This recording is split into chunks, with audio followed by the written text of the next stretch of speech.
Well, now you have some insight into the city of Sparta. You've learned at least a little bit about Sparta, and most importantly, about the Spartans themselves. And maybe you see what I mean when I say that the city gives you your identity. For Spartans, that identity is pretty clear. You're either, if you're a boy Spartan citizen, then you're a soldier. And if you're a Spartan woman, then your job is to raise Spartan soldiers. Or to raise girls who will grow up to be mothers of Spartan soldiers. All right. And so the city tells you who you are. The city gives you your identity. That's also the case for Athens. We're going to be looking at the city of Athens, and I think pretty quickly you'll pick up on the fact that Athens is, first of all, a different place than Sparta, but also an important place. The city of Athens has shaped your life as people who live in Western culture. As a person who lives in Western culture, Athens has shaped your life in a lot of different ways, significant ways. And in this course, we'll look at least a couple of ways in which what comes out of Athens has created the world that you recognize as the one that you live in, you recognize as your own. Well, the city of Sparta and the city of Athens go to war with each other. In a war that we call the Peloponnesian War. The Peloponnesian War is called the Peloponnesian War because it's largely fought on a part of Greece called the Peloponnesus. Had trouble with that word at first. The Peloponnesus is marked in whatever color that is, salmon, fuchsia, down there in the bottom of the map. If you've studied Greek mythology, you might remember the story of Pelops. The Peloponnesus is named for Pelops because that's where Pelops is supposed to have lived. Everybody likes Pelops. He's an interesting kind of guy. On this map, you see the Peloponnesus over here. I'm trying to get my pointer to come in. Yes, I know. I still haven't learned. The city of Sparta itself is down here. Well, I guess it's actually that maroon dot there, isn't it? The city of Sparta, very early in its history, set out on a plan of conquest that you've read about. It begins taking over more and more territory until eventually the city of Sparta will control the entire Peloponnesian Peninsula. It's technically a peninsula. It's connected by a short piece of land, a very small, narrow piece of land right here. So it's not quite an island, but almost an island. The Spartans, as you've learned, aren't very nice to the people they conquer. They make them their slaves.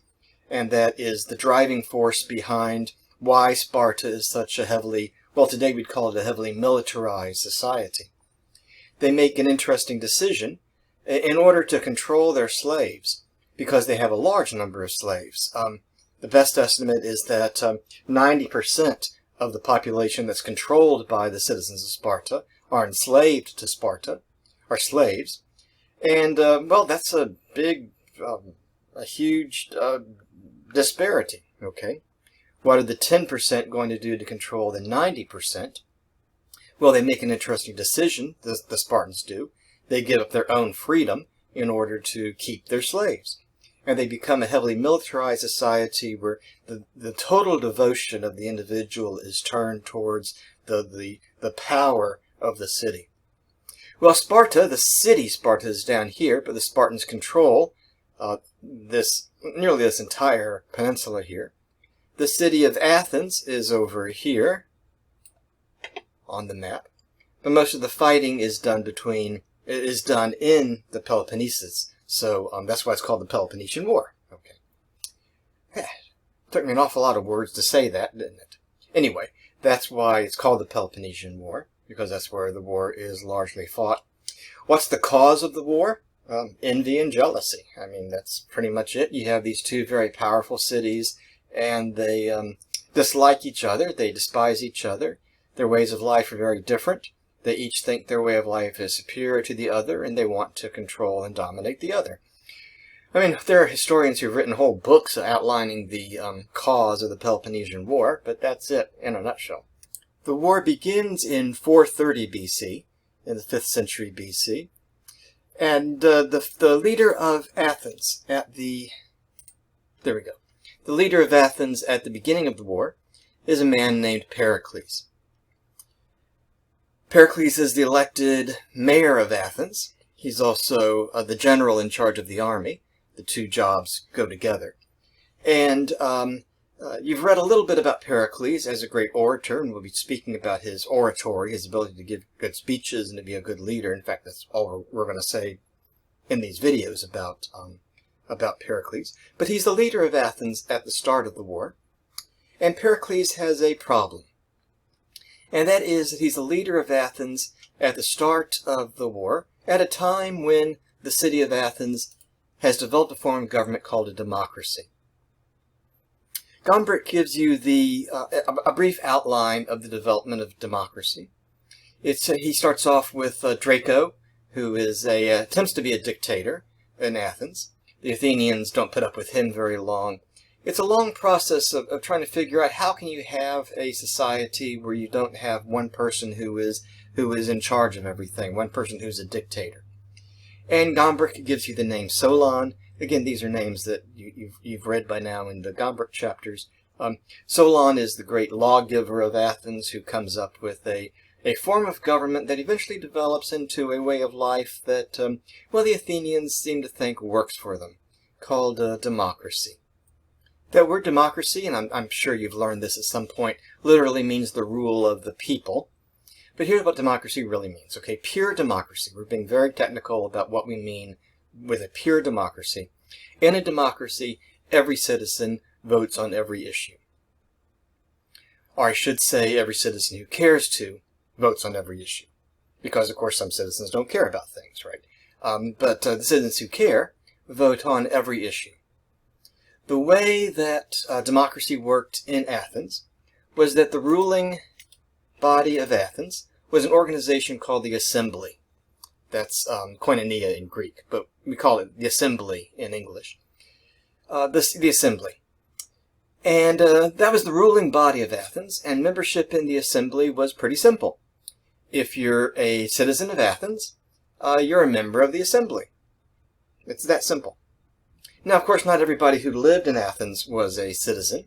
Slaves weren't citizens. The Athenians, although they had nothing like the slave society of the Spartans, certainly did have a slave economy, all right, that did have slaves.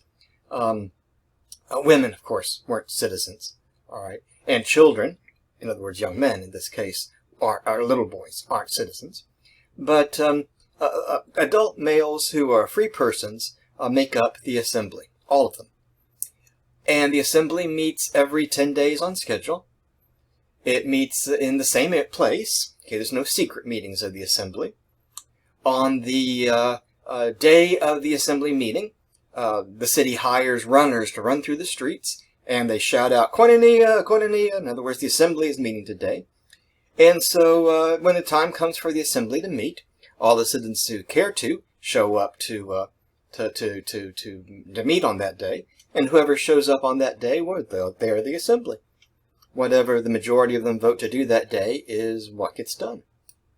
During the 10 days in between the meeting of the Assembly, the mayor goes around and finds out what the problems are, what the issues are, what people want to talk about, what are the problems the city is facing, what topics need to be talked about. He comes up with a list of topics. At the start of the meeting, he issues a call to order, okay, and then begins talking about what the problems are. And there's like a little podium for citizens to come up and to make speeches about the different issues. And then when the mayor rules that there have been enough issues and been enough speeches and been enough discussion, then there's a call for the vote, and whatever the majority say, that's what gets done.